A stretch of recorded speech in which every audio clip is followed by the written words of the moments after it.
exclure qu'il y ait la quête, bien sûr, d'ouverture d'un corridor par la Casamance pour l'accès au marché ouest-africain et ensuite au marché maghrébin et occidental pour l'État. La fragilité avec le conflit casamancé peut être un bon prétexte pour effectivement y aller. Mais il n'est pas aussi, il est certain aussi que ces situations de fragilité de notre environnement créent aussi une économie criminelle, illicite, qui se dessine sous le rapport de culture de drogue, de chanvre indien, en Casamance, en Guinée-Bissau, etc. Je crois que tout cela mérite que, si l'on veut la stabilité durable, la prospérité et le développement du Sénégal, qu'on prenne attention non seulement à notre environnement sous-régional, mais qu'on s'appesantisse davantage sur la situation intérieure, c'est-à-dire le conflit qui secoue la Casamance. Et cela va me permettre un peu de parler de ce conflit, moins dans les causes et autres que dans les modalités de gestion du conflit. Et vous permettrez que je puisse distinguer, depuis son éclatement en 1982, essentiellement deux modalités. La première, elle aura été la modalité appliquée à la gestion du conflit de 1982 à 1992. De 82 à 92, la modalité de gestion a été celle du tout sécuritaire. Des gens ont manifesté, il faut taper sur eux, il faut tuer le poussin dans l'œuf. Faire en sorte que les manifestations du 26 décembre 1982, les manifestations un an après du 16 décembre 1983, soient des manifestations tuées véritablement dans l'œuf à la manière d'élèves grévistes ou d'étudiants grévistes sur lesquels on tape pour rompre les rangs. Cette modalité de gestion a provoqué l'éclatement de ce qu'on appelle le conflit de Casamance. Ça a provoqué, bien sûr, une poursuite d'hommes et de femmes, de jeunes, d'adultes, de vieux, traqués, matraqués, pour avoir donné une opinion, celle de dire on va être indépendant. Alors que l'opinion, l'expression de l'opinion, est la première forme de démocratie chez l'humain. Ailleurs, on le dit, on n'a jamais été massacré. Mais on peut le comprendre. Le contexte était un contexte très difficile. Abdou Diouf venait d'arriver au pouvoir, contesté dans les rangs du Parti socialiste pour des problèmes de légitimité qu'on lui contestait, avec des barons à côté. Tout le monde connaît ces événements, en fait, cette histoire de mon ami Malik. Mais en même temps également, il y avait les élections qui pointaient à l'horizon pour justement une légitimation après cet article 35 tant contesté. Il nous semble que dans cette situation, Abdou devait donner la preuve de sa capacité à gérer le pays. Ce qui fait donc très certainement la méthode qui a été utilisée, c'est celle de l'autoritarisme en tapant. Et on a traqué, et on a matraqué, et on a poursuivi. Et dans ce contexte, dans cette situation, ceux qui ne voulaient pas se faire flinguer, excusez l'expression, comme des lapins, ont préféré tout bonnement prendre bagage et se réfugier dans la forêt. Ils étaient en position refuge. Ils n'étaient pas allés pour combattre l'armée sénégalaise. Ils étaient en position refuge parce que dans les villages, ils étaient poursuivis, traqués, emprisonnés, torturés, dans les villes de même. Et malheureusement, il s'est développé ce que la société casamançaise n'a pas connu dans ses valeurs culturelles, la délation, la dénonciation. Des familles ont été déchirées, des villages divisés, etc. Et ceux qui sont allés se réfugier, à peine une soixantaine, ont continué à être poursuivis, mais la zone dans laquelle ils s'étaient réfugiés, c'était la zone limitrophe avec la Guinée-Bissau. Et comme vous le savez, la Guinée-Bissau a engagé sa guerre de libération de 1962 à 1975 et la Casamance a servi de base du repli à tous ces combattants du PAIGC qui, à leurs heures perdues ou quelquefois pendant les périodes de durs affrontements, venaient effectivement se réfugier auprès de leurs parents, la frontière n'étant, comme partout ailleurs, que très artificielle, poreuse, les réalités socio-culturelles beaucoup plus durables et tenues. Dans pareilles circonstances, bien entendu, les Guinéens ont été reçus ici dans leur guerre de libération, aidés en cela par l'État du Sénégal avec Senghor à l'époque. Mais inversement, 1982 voit le retour du bâton. Et ce retour du bâton va s'exprimer de manière beaucoup plus accrue dans la politique intérieure de Guinée-Bissau en juin 1998 avec la tentative de coup d'État par les gens de la junte. Pourquoi?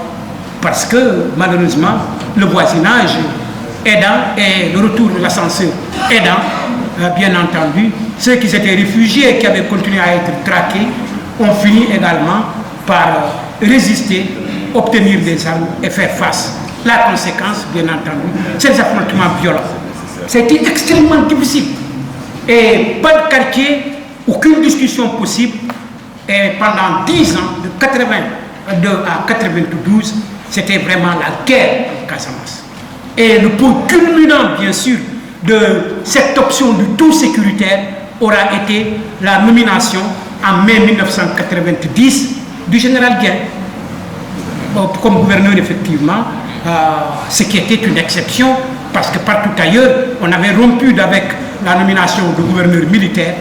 Guin est venu et le général Guin est venu et sa mission c'était de mater la rébellion. Et tout le monde sait en Casamance ici que ça a été les périodes les plus difficilement vécues en Casamance. Fin 1992, début 1993, on va changer, on va assister à un changement vraiment de paradigme, une rupture dans la méthode utilisée, parce qu'on s'est rendu compte quand même que en dépit de la mobilisation des forces de sécurité et de défense pour mater la rébellion, en dépit de la résistance de la rébellion et des armes qu'elle a pu prendre, on a constaté que personne n'a vaincu personne. Et comme le dit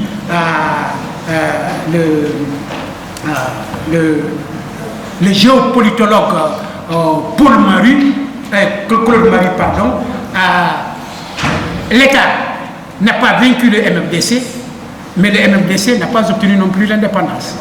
Et voilà la réalité. C'est que plus tard, en 2012, Macky appellera sous une certaine forme prosaïque la paix des braves. Faisons la paix des braves. Parce que personne n'a vaincu, personne n'a été vaincu, personne n'a gagné non plus. Et je crois que c'est important, j'y reviendrai.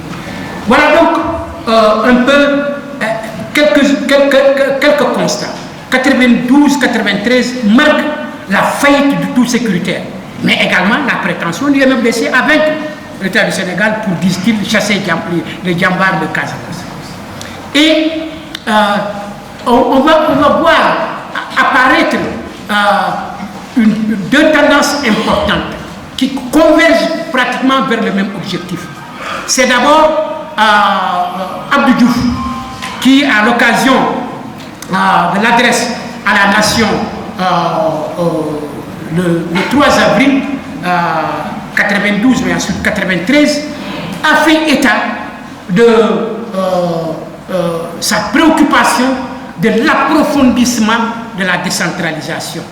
Autrement dit, de sortir de celle initiée en 72 avec les communautés rurales vers un approfondissement qui irait vers une plus grande responsabilisation des populations, des collectivités locales. Et c'est en cela que chemine petit à petit l'idée de la régionalisation qui va avoir cours après l'adoption à l'Assemblée nationale en décembre 1996, mais déjà annoncé. Je crois que c'est très important. C'était, de notre point de vue, une forme de réponse véritablement à la défiance de Casamance vis-à-vis de l'État central, l'État jacobin. La deuxième chose importante, c'est que le 8 avril 1993, c'est le prélat secrétaire général du MFDC, Abbé Diamacoune Senghor, qui sont une déclaration, mais restée historique. Et dans cette déclaration, Abbé Diamacoune, à la limite, implore ses combattants à déposer les armes, pas à rendre les armes, à déposer les armes, à lui laisser à lui la responsabilité d'engager des discussions avec l'État du Sénégal. Parce que, dit-il, et cette phrase est très célèbre dans la déclaration, beaucoup d'entre eux, ces combattants, ont les armes, engagent le combat, mais beaucoup, dit-il, ne survivront pas à une indépendance de la Casamance. Donc, cela est assez symptomatique de la perception qu'il a d'une lutte armée qui est vaine, qui ne conduira pratiquement pas à l'indépendance de la Casamance. Et plutôt que de sacrifier des jeunes, il en appelle à leur compréhension en disant « Laissez-moi le soin de négocier, déposer les armes dans vos cantonnements et je vais négocier avec l'État du Sénégal. » Je pense que cela est extrêmement important et ça va amener à la nomination de M. Marcel Bassène, déjà en 92-93, comme médiateur. Là aussi, un acte extrêmement important parce que c'est un militant de l'opposition qui gère une question aussi délicate que celle de la paix en Casamance. Mais il faut dire que ce n'est pas le fruit d'un hasard. C'est en droite ligne des démarches assez secrètes que 4 députés casamancés, 4 députés libéraux, avaient engagé en 89-90. Pendant la période de tout sécuritaire, où tout était difficile, 4 députés ont engagé effectivement la responsabilité de prendre contact discrètement avec le Macky, afin que le Macky fasse la jonction avec l'État du Sénégal et discute au moins d'une première solution, c'est celle de la signature des accords de paix qui vont avoir lieu en 91 et en 92, respectivement à Katchéou et à Toubacouta, en mai 91 et 92. Je crois que cela est extrêmement important à mettre à l'actif de ces députés pour mémoire et pour que la postérité le retienne. Il y avait Marcel Bassène, il y avait Laye Diop Diatta, il y avait Omar Lamine Badji et il y avait Moussa Diédou de Tchonkessi. Ce sont ceux-là qui ont engagé effectivement. Je crois certainement qu'en reconnaissance de ce qui a été fait, mais également en reconnaissance du rôle joué par Ablaye Wade en prison à Thiès avec Kourouma Sané, avec Diamacoune Senghor, ce qu'on appelait le bureau national, le travail qu'il avait fait effectivement d'approche avait permis justement cette jonction entre les 4 députés libéraux et les combattants du MFDC. Depuis donc cette période 92-93, on va se retrouver à une nouvelle approche de gestion, celle-là qui va rompre avec l'approche dite du tout sécuritaire, c'est l'approche de résolution politique et pacifique du conflit. Et c'est cette approche qui a cours jusqu'à nos jours, depuis 92. Cette approche, disons, elle va être marquée par un certain nombre d'actes que différents acteurs vont poser. D'abord, l'État du Sénégal et les MFDC. Ils acceptent en 91, en 92, de signer les accords de Katchéou et de Toubacouta. Mais ils acceptent également, un mois avant l'arbitrage de Charpie, le témoignage de Charpie en septembre 1993, ils vont accepter en juillet de signer un accord de cessez-le-feu, confortant les accords de 92 et 93, en 91 et 92. En 93, juillet 93, donc un troisième accord de cessez-le-feu va être signé. Tous ces 3 accords de cessez-le-feu ont la caractéristique qu'en plus des 2 protagonistes, il va y avoir, et c'est important, la présence de la partie bissau-guinéenne. Les bissau-guinéens, avec Samba Lamine Mané, le ministre de l'Intérieur de l'époque, vont être effectivement les parties dites garantes de ces accords, acceptés d'accord partie par l'État du Sénégal et le MFDC, qui font de la Guinée-Bissau partie garante. Et cette même logique de concertation entre les deux protagonistes, l'État et le MFDC, vont conduire aussi ensuite aux assises de Banjul de décembre 1999. Donc, à quelques encablures des élections de 2000. Pour ce qui concerne ces assises de Banjul également, nous allons voir l'implication du deuxième voisin. Pour les autres, c'était la Guinée-Bissau. À partir de 1999, c'est l'implication avec le ministre des Affaires étrangères, Sidat Diop, l'implication de la Gambie dans l'accompagnement du Sénégal et du MFDC pour une solution définitive à la paix en Casamance. Voilà ce qu'on peut considérer comme des actes importants posés par les deux protagonistes. Il y a maintenant, dans cette période du régime socialiste, les actes importants aussi posés par la société civile. Le conflit a été un profond traumatisme en Casamance. Profond traumatisme. Pourquoi? Parce que, comme je l'ai indiqué, la délation, la calomnie, les accusations gratuites, bref, une situation de malaise très profonde, disons, a pénétré la société casamançaise, les populations effectivement de Casamance. Et tout cela a eu à se traduire par l'omerta, la loi du silence. On se tait. On n'ose pas parler du conflit, d'une manière ou d'une autre. Les seuls Casamançais qui en parlent, ce sont ceux effectivement qui se trouvent dans la diaspora, particulièrement ceux qui sont effectivement sur le territoire national à Dakar. Mais dans la région, on n'en parle pas, de crainte effectivement d'être indexé. Malheureusement, on se rend compte que le conflit prend des proportions inquiétantes. Des jeunes sautent sur des mines, des jeunes de la Croix-Rouge sautent sur des mines sur la route de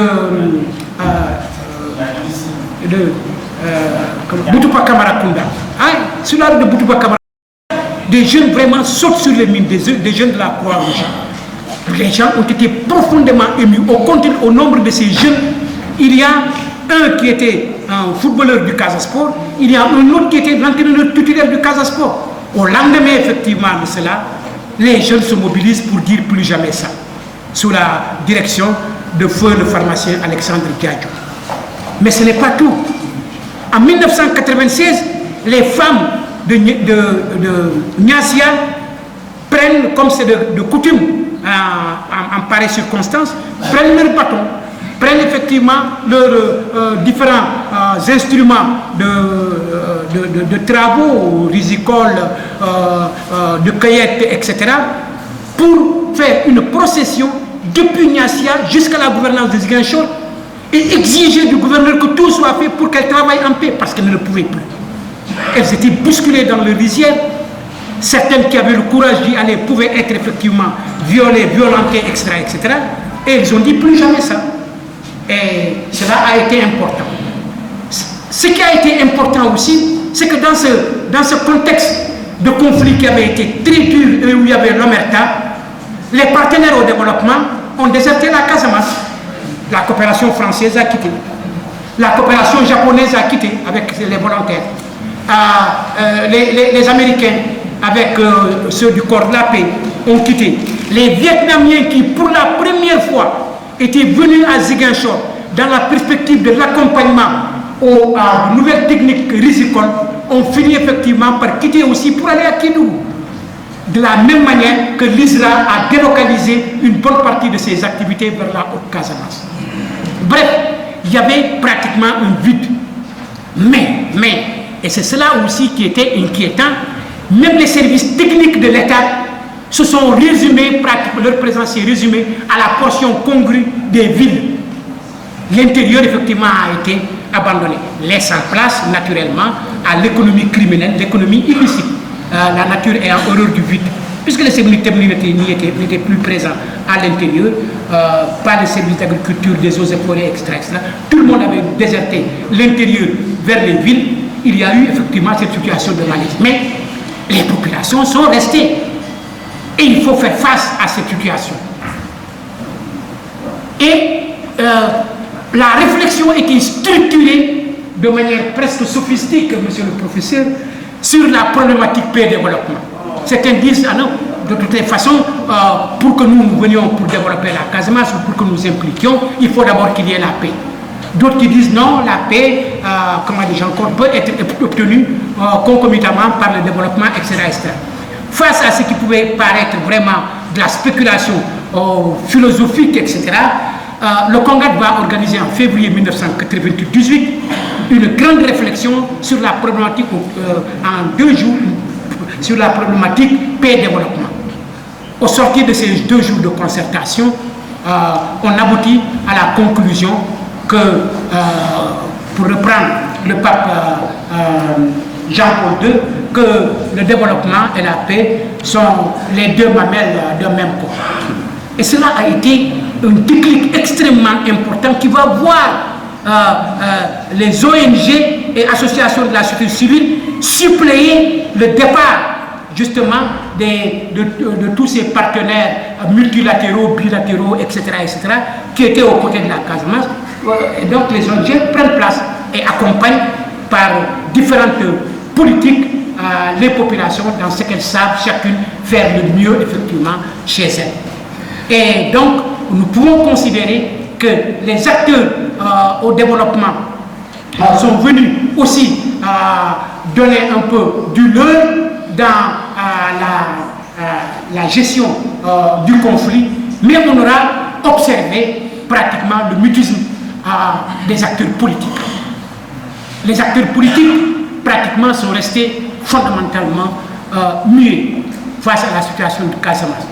Très peu de déclarations, encore moins d'activités véritablement pour accompagner le processus de paix.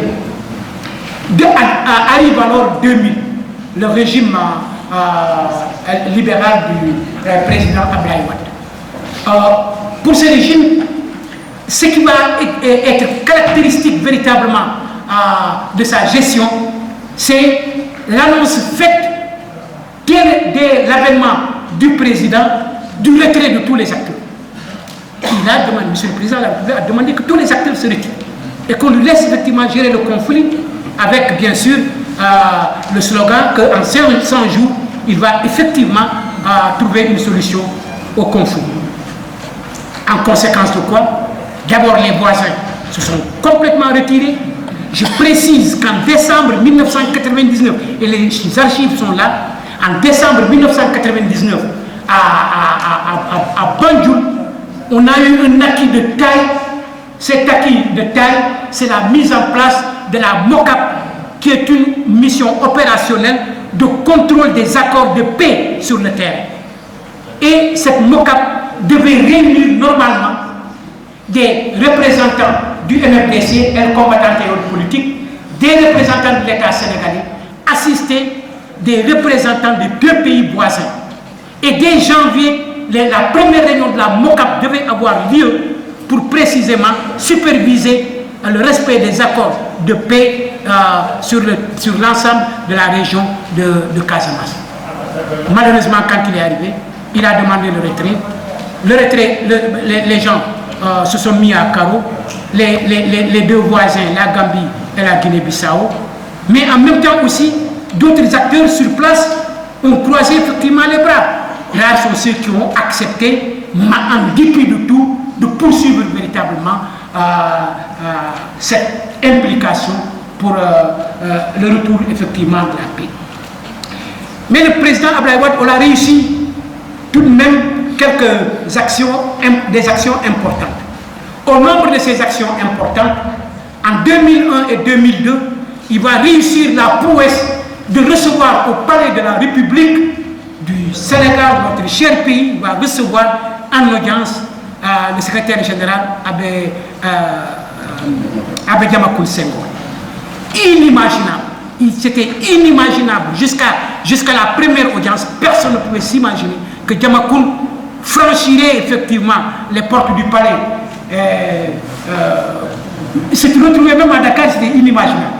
Je rappelle que Léopold Sagna, qui était le chef d'état-major de la rébellion, a été démis de ses fonctions en 1999 2013 pour avoir pris l'initiative de rencontrer secrètement Abdou Diouf à Dakar. C'est pour dire donc que c'était une interdiction formelle. La rencontre avec Abdou Diouf était assimilée à de la haute trahison. C'est la connivence avec l'ennemi entre guillemets. Donc, il a réussi effectivement à le recevoir. C'est historiquement extrêmement important. C'est que l'ambassadeur Levin a essayé, il n'a pas pu l'obtenir. L'ambassadeur français Levin, qui était très impliqué dans la gestion. Abdoulaye Wade, effectivement, l'a réussi. Je pense que c'est important. Abdoulaye Wade, le président Abdoulaye Wade, a réussi une autre chose extrêmement importante, c'est celle, au fond, d'une analyse assez froide de la situation. À l'orée de 1994, il arrive à la conclusion que si les Casamassés ont participé aux différentes consultations en 2000, 2001, 2002 et autour de l'élection présidentielle, du référendum, des élections législatives, des élections locales, s'ils ont participé en grande majorité, c'est qu'ils n'ont pas de préoccupation d'indépendance. S'ils avaient une préoccupation d'indépendance, ils auraient boycotté systématiquement les élections. La conclusion qu'il en tire, c'est qu'ils ont une préoccupation de développement. Et puisqu'ils ont une préoccupation de développement, avec les partenaires bilatéraux et multilatéraux, ils organisent de grands séminaires, dont un qui a eu lieu ici et qui est un peu la rencontre fondatrice dans cette salle de toutes les activités ensuite de développement qu'il doit y avoir. Donc on a réfléchi avec la Banque mondiale et autres, et nous retenons ensemble ici qu'il faut effectivement la relance des activités économiques en Casamance. Et lui, le mot d'ordre qu'il disait à l'époque, c'est que la Casamance n'est pas en situation de reconstruction, mais de construction, parce que rien n'avait été fait jusque-là. Et à la suite de différentes rencontres ici, on va mettre en place le PRAESC, le programme de redressement des activités économiques et sociales en Casamance, qui finiront par donner naissance au PADERCA et ensuite à l'ANRAC. Voilà donc un peu, c'est la logique développementaliste qui va de plus en plus prendre le pas sur la logique, disons, politique de gestion du conflit. Il n'a pas totalement tort. Et dans ce cas donc, des instruments vont être mis en place à cet effet. Mais, en dépit des actes posés positifs dans l'avancée du processus de paix, on peut considérer malgré tout qu'il y a eu des problèmes, au nombre desquels la politique de nomination des messieurs Casamance. Cette politique a eu l'inconvénient d'abord d'être très partielle dans sa perception, parce que au fond, on peut soupçonner une forme d'infantilisation du MFDC. Il y a deux protagonistes.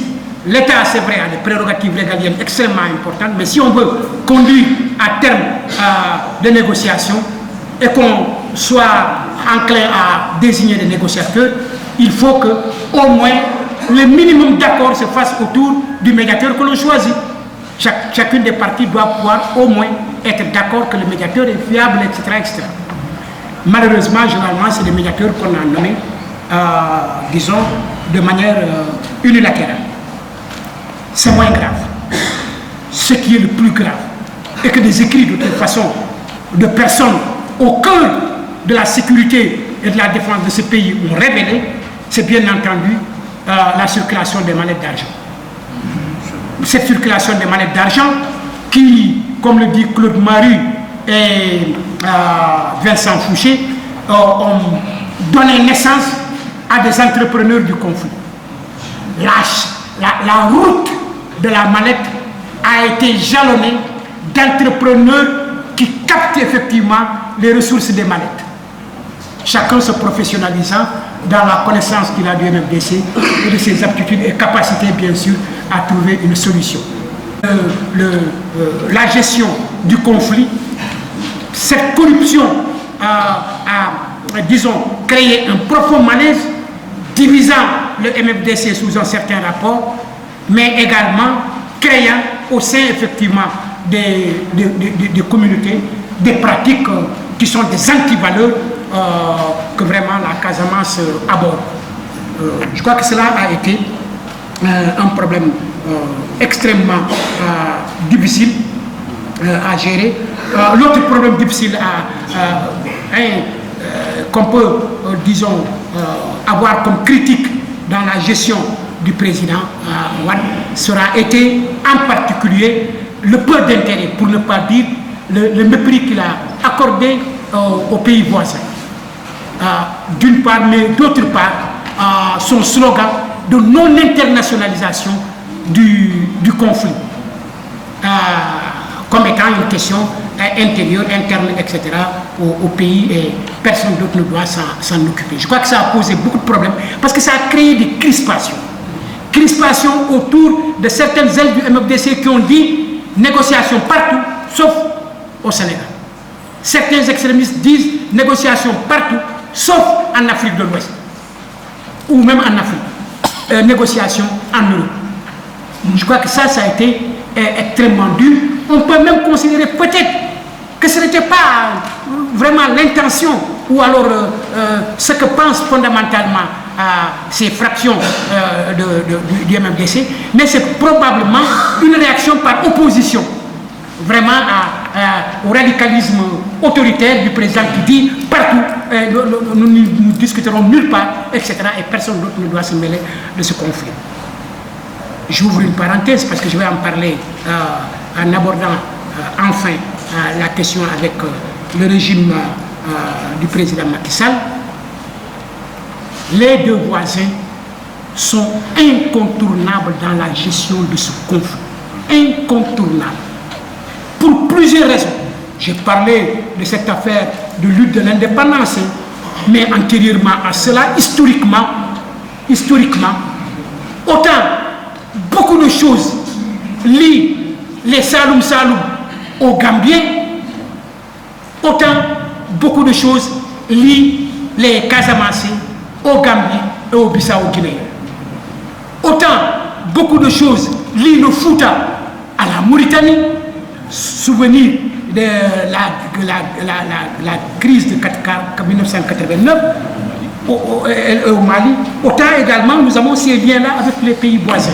Et ça c'est l'histoire. Ça c'est l'histoire avec le Gabon, ça c'est l'histoire avec la communauté balante transfrontalière, mais c'est le cas avec les Manjacs transfrontaliers qui ont leur capitale à Puluntu, en Guinée-Bissau. C'est le cas des Mankans transfrontaliers qui ont leur capitale à Boula, en Guinée-Bissau. C'est le cas des Djola du Kassa qui ont leur plus grand bois sacré à Karouhey, en Guinée-Bissau. Bref, tout nous lie. Et donc, les écarter effectivement de ce genre de conflit, mais c'est de la vaine prétention. Et je crois que cela a amené, bien sûr, les gens. Maintenant, du point de vue géopolitique, je dis souvent aux amis, réfléchissez beaucoup sur la position de la Gambie. C'est les géographes qui disent la Gambie est limitée par le Sénégal, ou entourée par le Sénégal. Mais du point de vue vraiment géostratégique, on pourrait considérer que la Gambie est encerclée par le Sénégal. Or, l'encerclement induit véritablement des types effectivement de comportements et de réactions. On a toujours peur. Quand on vous encercle, c'est qu'on peut effectivement vous briser, vous écraser. Et cela est important. S'il n'y a pas une dose de confiance, etc., la Gambie risque de prendre des fractions du MFDC pour tenir la Casamance. Et je ne veux pas m'étendre sur certaines choses, mais enfin, ça aussi c'est une réalité. Ce qui fait donc qu'ici, il faut effectivement le percevoir d'une autre manière. 12 ans après, l'indépendance n'est pas venue dans les 100 jours que l'on attendait. Donc cela est quand même, malgré tout, un constat qu'il faut faire. vient alors le président Macky Sall. Pour ce qui concerne le régime du président Macky Sall, je voudrais venir sur les actes posés à la fois par le président de la République que les actes posés par le MFDC. Mais ce n'est pas parce que j'ai évoqué en préambule mon amitié et ma sympathie pour le président que je dis ce que je vais dire. Je le dis très sincèrement. Le président Macky Sall, pendant la période de campagne électorale, a été auditionné au même titre que les 14 candidats. Et à l'occasion de cette audition, le président Macky Sall a dit qu'il ferait effectivement la Casamance une surpriorité. Aux deux tours, et si les dames de la plateforme pour la paix en Casamance sont présentes ici, au deuxième tour, nous étions là dans la salle, elles peuvent témoigner que c'est en vidéoconférence que les femmes ont interpellé en direct le président Macky Sall, qui était sur la route de Pékin. Il devait avoir un meeting à Pékin. Et par l'entremise de mon ami Madame Mimi Touré, nous avons pu effectivement joindre le président de la République qui a annoncé, et nous étions tous là, qu'il ferait de la Casamance sa surpriorité. Au lendemain de son élection, en plus de cette déclaration, qui était quand même une déclaration apaisante, pleine d'espoir, il a été, pour sa visite à l'extérieur, il a été en Gambie. C'était sa première visite à l'étranger. Et tout le monde a souvenir de sa rencontre avec le président Yahya Jammeh. Et tout le monde a souvenir des déclarations de Yahya Jammeh, qui avait dit, et nous étions tous, nous étions en écoute, qui avait dit que dina jàppale effectivement Macky Sall et qu'il allait tout faire pour jàppale le Sénégal pour que la paix revienne en Casamance. C'était une très forte déclaration qui avait été faite. Non, franchement, on ne pouvait pas faire mieux pour un président au Sénégal dans un contexte où il y a eu un mépris affiché effectivement aux pays voisins. Le deuxième acte important que M. le Président de la République va poser, c'est quand il est venu ici en tournée économique, l'annonce de l'expérimentation qu'il va faire de politiques de territorialisation à partir des régions agroécologiques homogènes, l'expérimentation qu'il va faire de ces politiques-là en Casamance, en choisissant la Casamance comme laboratoire, mes prédécesseurs l'ont signalé. C'est quand même, franchement, un bon choix. C'est une excellente annonce dans une région en conflit. Non, c'est un risque, c'est un défi. L'expérimentation de politique de territorialisation, qui devrait être une approche de modélisation, signifie qu'on doit le faire pour réussir afin de le démultiplier. Mais si on doit le faire, on le fait dans une région apaisée. Parce que là, les conditions sont certainement plus garanties. Le faire pour la Casamance, c'est un choix courageux, c'est un choix particulièrement à saluer. Mais il ne s'en est pas tenu là lors de son séjour. Monsieur le Président de la République, dès après le Conseil des ministres, à l'occasion de sa conférence de presse, interpellé sur la main tendue de Salif Sadio, qui souhaite négocier avec l'État du Sénégal sous l'égide de la communauté Sant'Egidio à Rome, Monsieur le Président de la République a dit oui, que l'État du Sénégal est prêt à négocier avec Salif Sadio et avec tous les MFDC, et il ajoute, retenez bien, prêt à négocier avec le MFDC, y compris sur la planète Mars. Je crois que cela est extrêmement important. En tout cas, pour nous qui suivons un peu la gestion de ce conflit, c'est quand même rassurant. Parce que ça ôte une épine des pieds, celle de radicaux qui ont de la crispation sur ces questions et qui pouvaient avoir une attitude de nuisance dans le déroulement du processus. Dis-nous, sur la plan de masse, on se retrouve, on discute. Je pense effectivement que cela est un acte important. Un autre acte important qu'il a posé, c'est lorsque la presse s'est fait l'écho de résistance, d'opposition et autres, de franges du MFDC qui disaient que les négociations ne peuvent pas avoir lieu dans un contexte où les leaders parmi eux sont sous menace effectivement d'extradition, d'arrestation, etc., etc. Il fait visiter les dossiers par le ministre de la Justice et annonce, tout le monde a souvenir à l'époque avec Mme Mimi Touré, annonce qu'il n'y a aucune poursuite et que même celles qui étaient soupçonnées existaient sont purement et simplement annulées et que le MFDC a le libre loisir de circuler, ces négociateurs ont le libre loisir véritablement de circuler sur le territoire régional, national. Je crois que cela est extrêmement important de notre point de vue. L'autre acte important posé, c'est le dernier que je cite, et non des moindres, c'est quand même le PPDC. Monsieur Youssouf Badji, Badji ou Badji, c'est son nom, Monsieur Youssouf Badji. Mon frère cadet du lycée Dignabo va me tirer les oreilles, mais Youssouf Badji, effectivement, a bien présenté le PPDC, dont je suis modestement un des membres du comité de pilotage, mais le PPDC est particulièrement bienvenu, même si par ailleurs il a été mal compris. Ils étaient avec lui, il les a effectivement retenus pendant près d'un an. Avec l'avènement de Macky, avec l'acceptation de la main tendue par Macky de négocier à Rome sous l'égide de la communauté Saint-Egidio, ce qui s'est passé en réalité, c'est que Salif Sadio a libéré les 8 otages sans condition.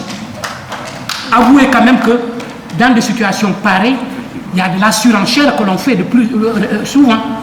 Cette surenchère, allez demander ce qu'elle vaut ou ce qu'elle coûte au Nord Mali ou ailleurs en Afghanistan de la part des victimes. C'est des dizaines de millions d'euros, etc., qui sont versés aux ravisseurs. Mais ici, les 8 ont été effectivement libérés et c'est à saluer comme acte très positif. Comme autre acte positif, c'est la réaction en chaîne des autres fractions. Parce qu'il y a la fraction Salif Sadio, mais il y a la fraction César Atoute Badiak, il y a la fraction Ibrahima Kompas Diatta, il y a la fraction de Djakaï à l'époque avec Lamarana Sambou, il y a la fraction avec Paul Anoukassi, etc. Mais c'était Salif qui avait dit qu'il voulait négocier avec l'État. Les autres fractions ont réagi en disant nous également, nous voulons effectivement négocier avec l'État du Sénégal. C'est extrêmement important. On n'avait jamais eu ce type de réaction. Au contraire, les gens voulaient en découdre avec les armes, et rien qu'avec les armes. Mais il a eu cette offre politique extrêmement importante du MFDC dans son entièreté qui dit nous également, nous sommes prêts effectivement à négocier. Mais, ça aussi, il faut le saluer. Depuis près de 3 ans, nous sommes dans une situation d'accalmie, mais extraordinaire. Et je le dis sous le contrôle des Casamassés qui sont là, les résidents Casamassés qui sont là. Jamais, depuis 1982, nous n'avons connu des années aussi apaisées, des années aussi calmes, des années où on ne note pratiquement pas de braquage, pratiquement pas, où les populations expriment leur profonde aspiration à la paix et sont écoutées et accompagnées en cela par les combattants du MFDC, qui comprennent que trop, c'est trop, certainement, il faut trouver une solution autre que prendre les armes et se battre. Mais je crois que si nous avons cet environnement apaisé, nous le devons à l'écoute bienveillante d'un président de la République qui a posé des actes qui peuvent, comme on le dit, vraiment que l'on peut effectivement comprendre et accepter. Qu'est-ce qu'il faut dire en conclusion de tout cela? Ah non, j'ai parlé des deux acteurs, mais je dois parler de la société civile. Elle a été présente depuis l'ère Abdou Diouf, malgré la parenthèse de 12 ans de Abdoulaye Wade, et elle l'est davantage parce qu'elle a été renforcée dans ses convictions par un président de la République qui a dit tous ceux qui peuvent apporter leur contribution, vraiment apporter leur contribution. Prolifération d'organisations et d'associations. Synergie entre les associations, dont le plus bel exemple est la plateforme des femmes pour la paix en Casamance. Mais également rencontres périodiques, chacune des associations, intervenant auprès des populations, d'autres directement auprès des combattants ou de politiques du MFDC, pour que ce climat de confiance qui existe puisse être renforcé. Je ne peux pas ne pas citer, au nombre de ces accompagnateurs du processus, le groupe de réflexion pour la paix en Casamance, dirigé par monsieur le ministre d'État Robert Sagna. Avec votre concours, hein, c'est vous le secrétaire général. Hein. Mais nous ne sommes pas, malgré tout, totalement satisfaits. Nous ne sommes pas totalement satisfaits, et là vous permettez, monsieur le président Fall, si vous l'autorisez, que je dise quelques mots qui peuvent être peut-être une expression d'âme du Casamance que je suis. Nous ne sommes pas bien contents parce que nous n'avons pas le sentiment d'être accompagnés par tous les Sénégalais dans la recherche de la paix en Casamance. Nous avons le sentiment que, au-delà de la Gambie, le rapport de l'opinion au conflit casamassé est seulement un rapport, et principalement un rapport d'opinion, d'émotion.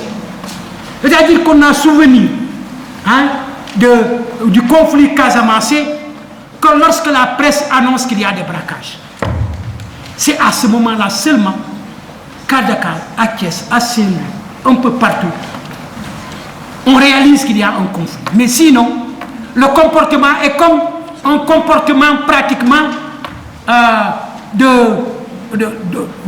grandes autorités impériales romaines, assis effectivement à Rome, jetant un coup d'œil sur le Limes et constatant justement que ces provinces limitrophes excentrées, c'est là-bas. Il ne faut pas qu'à Dakar, on pense que la Casamance, c'est là-bas. Il ne faut pas qu'à Matam, on pense que la Casamance, c'est là-bas. Et c'est là pour nous extrêmement important. Parce que autant, s'il vous plaît. Parce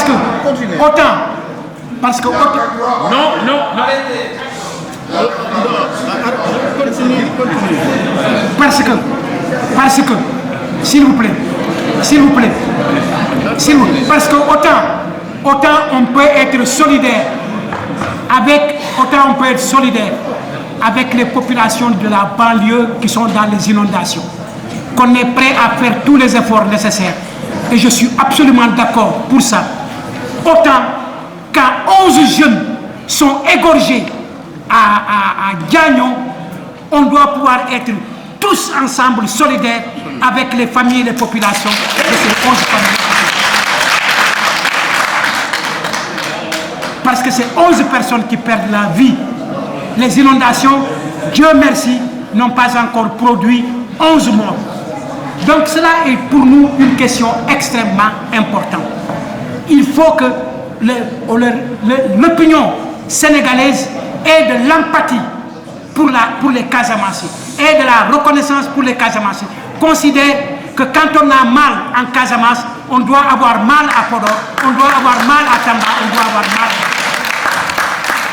Cela fait partie des insuffisances de la gestion de ce dossier qu'il faut prendre absolument en charge. Je ne l'élève pas, parce que je ne connais pas encore vraiment les règles et autres, je ne parle pas encore vraiment d'un débat au Parlement sur la question. Pourquoi pas? Mais en tous les cas, il faut véritablement que cette question soit vraiment prise en charge et que l'on demande à la classe politique d'arrêter d'aller aux grilles du palais justement parce qu'il y a un problème de groupe parlementaire, etc. On s'époumonne à gérer ces questions-là alors qu'il y a des questions autrement plus importantes que la question de la stabilité dans notre pays. Je crois également que un des leviers de la gestion de ce conflit, c'est le levier économique. Le PSE a été posé, le PPDC a été posé. Il y a un groupe économique extrêmement important en Casamance. Il faut lui prêter attention. C'est les opérateurs économiques. Il faut qu'en Casamance, les opérateurs économiques soient fortement soutenus aussi. On peut compter à peine sur les 5 doigts de la main vraiment de grands opérateurs économiques dans la région. C'est de petits commerçants vraiment à la criée, devenus seulement millionnaires, peut-être par 2 ou 3 ou 5. Nous n'avons pas encore la chance d'avoir des milliardaires. En Casamance, on peut en avoir. Il faut les accompagner. Je crois que c'est ce que j'avais à dire. Et je voudrais vous remercier.